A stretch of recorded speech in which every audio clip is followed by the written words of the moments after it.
Hinduism is the greatest and most ancient religious tradition in the world, a tradition that was not founded by anyone. It has no specific founder and no date of origin. Sanatana Dharma is the eternal divine law. Therefore, to speak of the founding of Sanatana Dharma or of its founder is not considered appropriate. In the same way, who founded the sun? It arose by divine means. Who founded the universe? God founded it. And in what year? It is eternal. In the same manner, Sanatana Dharma is an eternal divine principle or an eternal divine law. If we understand this divine principle, this divine law, apply it to our life, and conduct our life in accordance with this law, then we are able to grow toward divinity. Sanatana Dharma says that our goal as human beings is not to seek the fulfillment of worldly plans and worldly goals in this life. It is not that they cannot be sought. They may be sought, but this is not the main thing. It is secondary, absolutely secondary. The goal of human life is to grow toward divinity. We have been given human existence, but we have also been given the possibility of growing toward divinity. This is the goal of human life. Everything else, care and family, home, work, money, success, career, fame, Instagram, television, Facebook, is not denied, but it is not the main thing. It is not in first place, not even in second, and not even in third, but somewhere further down the list. In first place is growth toward divinity. The tradition of Advaita Vedanta of Sri Shankaracharya and the tradition of the siddhas of Shaivism, which contains elements of both Shaiva Siddhanta and Kashmiri Shaivism. Since the siddhas do not divide themselves into groups or schools, this is more a characteristic of scholars who classify, the siddhas themselves feel much freer. Let us examine what the goal of your life is. Most likely you have questions about your life. Most likely you are in search. Most likely you have many questions, and you have much seeking. The most fundamental questions that we ask ourselves are, who am I? Who is God? What is this world? What is this universe? And what is my place in this universe? And what is my connection and my relationship with God, with the divine source? These are the most important questions that a human being must seek, unravel, and answer. And upon how these riddles are resolved depends one's destiny, one's next life. And the next life will certainly be. The next life is inevitable. The past life is a fact. We did not arise from nowhere merely through the mixing of paternal and maternal cells. As a soul, we lived in past lives, and as a soul, we will live in future lives. At present, we have received a human body. The cause of this body is the physical act of union of our parents. That is, we receive this body through sexual contact. Its immediate cause is sexual contact, male and female cells. But on the subtle level, its cause is karma, the subtle body, our tendencies. They led us to receive this body. We had sufficient merit to receive a human body. If we possess intellect and are capable of serving Dharma, if we have no serious genetic or mental limitations, then this body is called Pinda, a precious human birth. Pinda means that we possess sufficient merit and intellect to understand Dharma and to practice Dharma. This is what is meant by a precious human birth. And a precious human birth has a purpose, unlike non-precious births. This purpose is to grow toward divinity, to become divinized, to move toward liberation and enlightenment. This purpose is unequivocal. For example, people often have many different ideas about the meaning of life, about purpose. Suppose we take a device called an iPad. Does everyone know its purpose? Are there disagreements or differing interpretations regarding its purpose? Perhaps it could be a coffee stand. Perhaps it could be thrown like a boomerang, used as a kite, or even as a seat. But all these options are inadequate because we know for certain that it has a clear and specific purpose. That purpose was embedded by its developers and is understood by us. There are not 2 or 3 purposes. It is very clear. In the same way, if we take this body as a device, a complex device, like a quantum biocomputer, it too has a purpose, and that purpose is clear and unequivocal. It is growth toward divinity, the attainment of liberation and enlightenment. We may agree with this or disagree. We may hold our own opinions, but the developer has already embedded a specific purpose within it. Whether we understand it or not is another matter. And the question always arises, what is it that we do not yet understand? For example, if we give an iPad to an orangutan, it will not understand what it is for. But this does not mean that the purpose does not exist. We know what the purpose of this device is.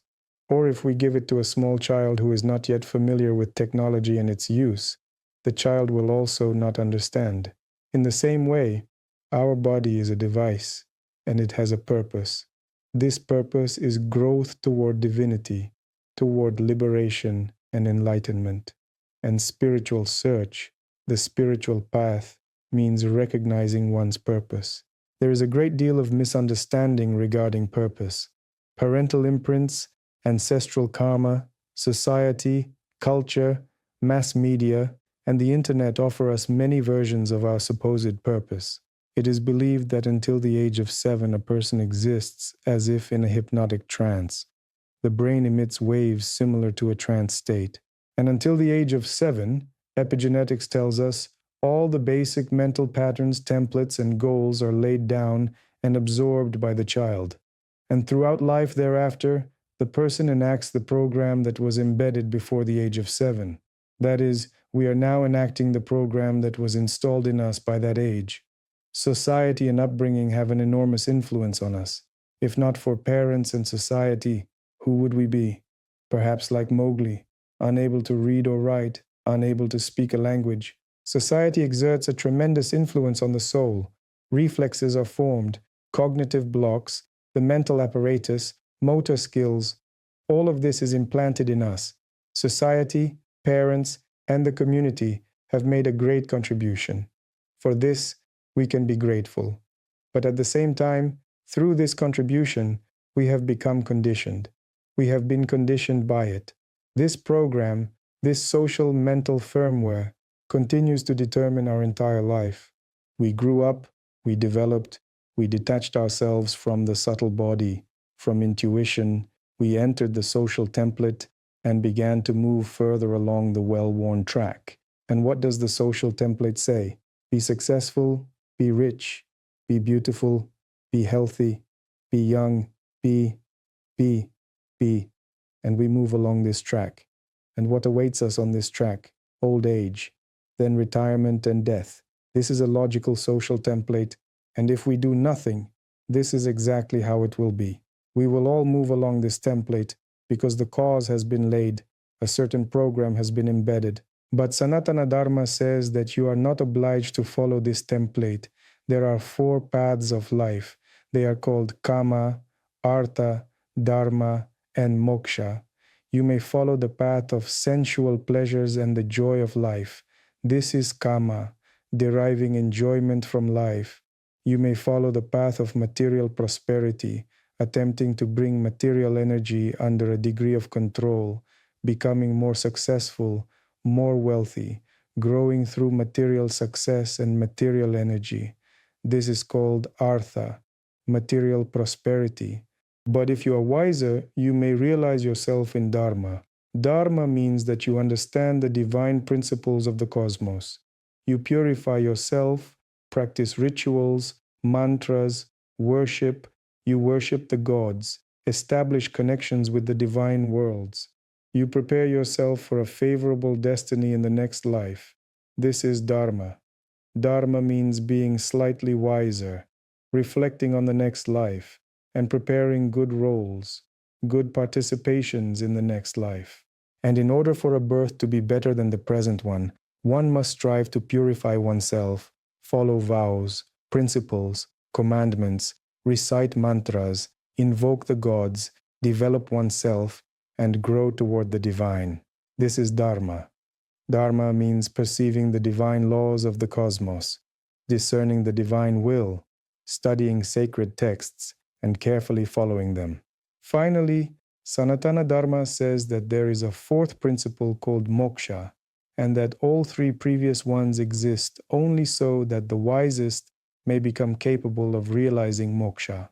Moksha means liberation, that I can break the matrix of samsara, escape the cycle of birth and death, not receive a body through the sexual union of parents in the next life, but become all-pervasive consciousness capable of projecting a radiant body in the form of a deity. I can rise above the laws of karma and the physics of this world, above the necessity of receiving a body and incarnating in a dual world. I can be liberated from all of this. In Advaita Vedanta, moksha is the final goal as merging with the Absolute. In Shaivism, however, moksha is an intermediate goal on the path to the realization of purnahanta, total, complete divinity. Because in Shaivism, the goal is not merely moksha and merging with the Absolute, but becoming, in simple terms, a creator god of universes. There exist entire classes of gods: Shambhavas, Shaktas, Mantras, Mantra Maheshwaras, Mantrashvaras, immortal divine beings capable of creating entire universes. Human growth toward divinity means becoming an ever more divine being. When we understand all this, we ask ourselves which of the four goals suits us best. Who is suited for kama? Who for artha, material prosperity? Who for dharma, piety, self-purification, a life full of devotion and worship, rituals, mantras, and vows, a pure Brahmanical life? Who for moksha, the radical direct path of liberation from samsara? Or perhaps all four? Traditionally in India, those who choose the path of moksha wear orange robes and take on the status of sannyasi, monks, people renounced from the world. This clothing signals to others in society that I live separately. Do not attempt to involve me in commercial transactions or marriage. Traditionally, sannyasis live apart, on the edge of the world.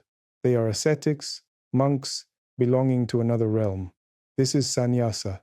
In many schools, it is believed that in order to follow the path of moksha, one must be a sannyasi. However, the Tantric Shaivite tradition says that without being a sannyasi, while being, for example, a grihastha, a householder, a brahmacharya, or a vanaprastha, a retiree withdrawn from worldly affairs, one may also follow the path of moksha, provided that one practices and knows how.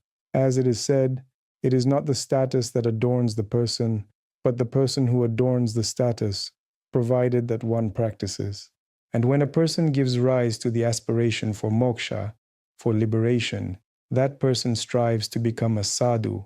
A sadhu is one who practices, for whom practice is the most important thing. Neither money, nor fame, nor relationships, nor any human values matter to such a person. For them, if it is there, it is there. If it is not, that is fine as well. For them, practice is primary. When practice becomes primary for you, nothing remains but to practice. At that point, you may congratulate yourself on being called a sadhu.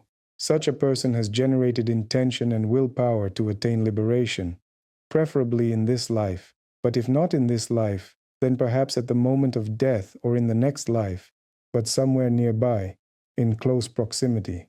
This intention to attain liberation is called Mumukshutva. It is one of the qualities of a student who is ready to study Advaita Vedanta or Shaivism. There is the concept of Adhikara. Adhikara means readiness, qualification. In order to study the texts of Advaita Vedanta, for example, one must possess, as part of Adhikara, the quality of Mumukshutva, the aspiration for liberation. As you know, there are books intended for senior school age or marked 18 plus. That is, if you do not have Mumukshutva, such books are not recommended to you. This is literature for adults. If you are not yet mature enough to develop Mumukshutva, there is no point in reading them. You will not understand, or you will understand incorrectly. Even if a person is a scholar, a philosopher with a doctoral degree, even a Sanskritist, but lacks Adhikara, such a person is unfit. They will misunderstand and misinterpret. Adhikara is a very important concept in the tradition of Sanatana Dharma. It means a qualified student. This is one who has developed a one-pointed mind, who can concentrate for a long time, for example, on a point, on the flame of a candle, on the image of a deity, on chakras, on anything at all, on the idea of God, on visualization. This is the first quality. The second, one who has purity of mind, whose mind is free from obstructive, disturbed mental states. The third, one who is free from agitation, who lacks mental rajas, who has a calm mind and is able to sit in meditation. The fourth, one who has developed the capacities of Adhikara. Adhikara consists of the capacities for study and sadhana. Put simply, it is the basic level of preparation required before we begin studying the texts of Advaita Vedanta, undertaking retreat meditation, or meditating on the nature of mind. That is, Adhikara is our capacity to study any subject with regard to which we have uncertainty and doubt.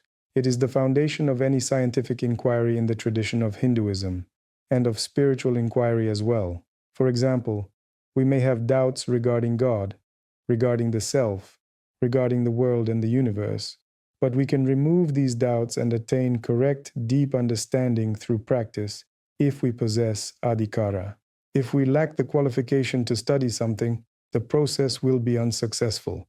For example, to study quantum mechanics, one must at least have general secondary education, physics in the 8th, 9th, and 10th grades. If someone immediately speaks to us about quantum physics and quantum mechanics, and we do not know that E equals mc squared, it will be difficult to understand. There are 3 levels of qualification. The sages speak of 3 levels. Kanishta is the lower, Madhyama the middle, and Uttama the higher. And what does middle or higher mean? Shankaracharya, in the text Viveka Chudamani, describes the qualities of the Adhikari, that is, one who is ready and qualified to study Vedanta and to practice liberation, as follows. Viveka, discriminative wisdom. Viveka means understanding what is sat and what is asat, what is truth and what is not truth. Vairagya, dispassion toward worldly desires. Mumukshutva, aspiration for liberation, will toward liberation, intention toward liberation. Mumukshutva means that you aspire to liberation not for a single year, but for your entire life, every day. In addition, there are qualities known as the 6 virtues: calming of the mind, shama, discipline of the senses, dhamma, withdrawal from desires, uparati, patience and endurance, titiksha, faith, shraddha, and samadhana, meditative stability. And when we possess these qualities, viveka, vairagya, mumukshutva, and the 6 virtues of the mind, shama, dhamma, uparati, titiksha, shraddha, samadhana, calming of the mind, discipline of the senses, withdrawal from desires, patience, faith, and meditative stability, then we possess Adhikara.